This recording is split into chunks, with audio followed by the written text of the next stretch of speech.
120 secondes. L'invité de la rédaction. On a beaucoup parlé d'alcool ces derniers jours, notamment avec la publication de cette étude qui montre qu'un Suisse sur 5 en consomme trop.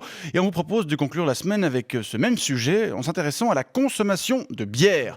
Mais on ne va pas évoquer les problèmes sanitaires que celle-ci pourrait engendrer, non. Ce matin, on va parler culture et tradition avec vous, Jürgen Reineken. Bonjour. Bonjour. Vous êtes tavernier à Munich et vous avez tenu un stand à la traditionnelle Oktoberfest, la fête de la bière de Munich, dont la 179e édition a fermé ses portes dimanche passé. Ouais, après, c'est journée magnifique.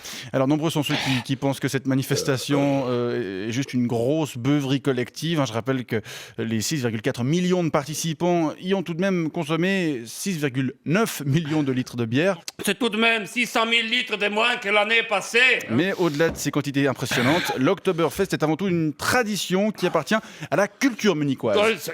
C'est correct. Vous pouvez nous dire quelques mots de cette tradition ? Alors, la première édition de l'Oktoberfest a eu lieu en 1810. C'était pour célébrer le mariage du roi Ludwig I von Bayern et de Thérèse von Sachsen-Hildburghausen. C'était pour cette occasion. D'ailleurs, la fête a lieu sur un terrain baptisé en l'honneur de cette reine, puisqu'il s'appelle Theresienwiese. Oui, nous on dit die Wiesen. Oui. La prairie, littéralement. Oui. 42 hectares où sont installés 14 tentes géantes montées et décorées pour l'occasion, certaines datant de plus d'un siècle.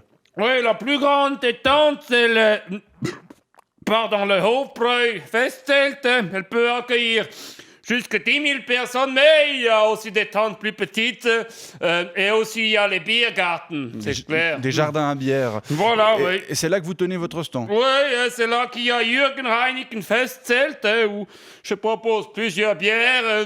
L'Augustiner, Hakopschow, Hofbräu München, Löwenbräu, Paulaner et Spaten. D'accord. De la bière qui est servie dans ce qu'on appelle des masses, c'est bien ça ? Oui. Ce sont des chopes de 1 litre, à peu près comme ça. Je trouvais ça à votre cafétéria. Je trouve que c'est positif de voir des objets comme ça à la cafétéria ici. On respecte beaucoup les traditions à la RTS, vous Ah savez. oui, c'est très... Je encourage ça beaucoup. Très bien. Alors, on ne consomme pas que de la bière à l'Oktoberfest, puisqu'on écoute aussi de la musique traditionnelle et on mange des plats typiques.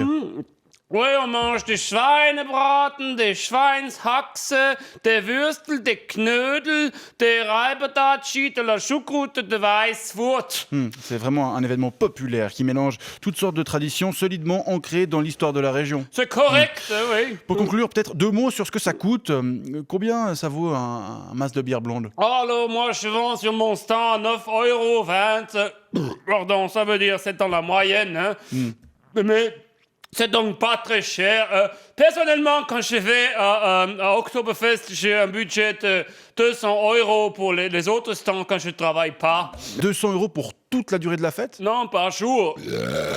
Très bien, Jürgen Reineken, je crois qu'on va vous laisser digérer et on vous remercie d'être venu nous parler de cette belle tradition de l'Oktoberfest. Bonne journée ? Pardon. C'est rien. 120 secondes avec les magasins de chaussures Pompidop et Pompe Funèbre.